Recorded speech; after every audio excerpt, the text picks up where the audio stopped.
Every girl not living in my house had 3 to 4 drinks that night, enough that none of them were getting behind the wheel, but not enough that they were all massively hammered and completely out of control. My fiancé had maybe 3 drinks and fell asleep 30 minutes after. Not passed out, not blacked out, just fell asleep. My friend was the only one who drank heavily and puked. Second, I understand I'm being a little overly sensitive. The reality is this entire situation has been harsh and crappy for everyone involved.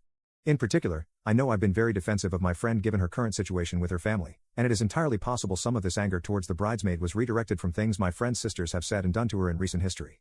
All this being said, there is absolutely, positively nothing more between me and my friend besides a deeply platonic relationship. I do not have romantic or intimate feelings toward my friend at all, nor am I insecure about society telling me I can't have women friends without wanting to sleep with them. I'm just worried about my friend who's still in a pretty bad place and feel very insulted that someone would insinuate I would be taking advantage of her in such a state. Update 1. So after I posted last time, it became pretty clear that I was the jerk, and regardless of whether I was overreacting or not, I had to talk to my fiancée immediately. So I went to talk to her about what I heard, and it turns out she knew about what was said literally the morning after. The entire friend group confronted the bridesmaid, who had really just intended to make a crass joke and was actually unaware of most of my friend's predicament. No one knew I heard it, so she only ended up apologizing to my fiancée and telling her she legitimately didn't mean to offend or imply in any way that I was cheating on her. I told my fiancée everything, showed her the post, and told her how it felt to be accused like that. Long story short, she got the friend to come over ASAP. There were a ton of apologies going around.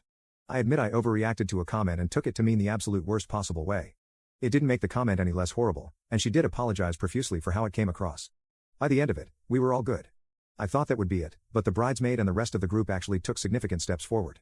My friend will hang out with people who come over, but in all honesty, she doesn't leave the house, not that I blame her. The bridesmaid has taken charge along with the rest of the group, and they've all made surprise plans for them and my friend to do things my fiancé thinks everyone, especially my friend, will enjoy. In all honesty, I've felt very slighted for the past half week. I wasn't sure how this situation would be resolved in a way that I'd be able to forgive this person for what they've said.